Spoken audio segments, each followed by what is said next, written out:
Effectivement, c'est juste un mot d'introduction pour vous dire, parce qu'après ces deux premiers plateaux, très riches et très denses, et surtout le second sur les outils en matière d'urbanisme, d'habitat, pouvant influencer plus ou moins forcément sur le logement, il y a effectivement, et à côté du marché privé, à côté même d'ailleurs des bailleurs sociaux, du logement locatif social, il y a effectivement des initiatives qui apparaissent, pas seulement au Pays Basque, mais en particulier au Pays Basque, des initiatives nouvelles qui restent encore relativement marginales aujourd'hui. Mais marginales parce que, comme tout ce qui est nouveau, évidemment, il faut du temps, c'est comme les véhicules électriques, mais également marginales parce qu'elles sont complexes. Elles sont complexes et elles nécessitent progressivement un encadrement législatif ou réglementaire, et l'État a parfois un petit peu du mal et il lui faut du temps pour réagir.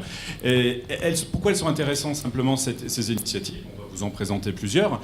C'est que, pour la plupart d'entre elles, elles interrogent des notions que l'on croyait traditionnelles. J'ai parlé au début de la propriété privée, notamment de la propriété du foncier.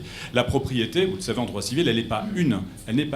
Elle peut être scindée. Et il y a effectivement des expériences qui se développent. On va le voir notamment à travers les expériences menées via l'Office foncier solidaire. Essayer d'avoir une autre approche du foncier, notamment du droit de propriété. Il y a d'autres expériences, effectivement, plus communautaires, plus alternatives aussi, qui sont plus sur les modes d'occupation des logements ou le mode de conception, à travers l'habitat participatif ou le logement intergénérationnel, qui d'ailleurs est visé, si je ne fais pas d'erreur, désormais dans la loi Elan, qui ne devrait pas tarder à être promulguée. Donc vous voyez, il y a des initiatives, souvent issues effectivement de groupes associatifs ou des initiatives citoyennes, donc c'est très intéressant. Elles restent marginales, mais elles ont vocation à se développer. Et nous avons la chance en Pays Basque d'en avoir plusieurs d'entre elles. Donc évidemment, chacun va pouvoir présenter ces initiatives qui sont passionnantes.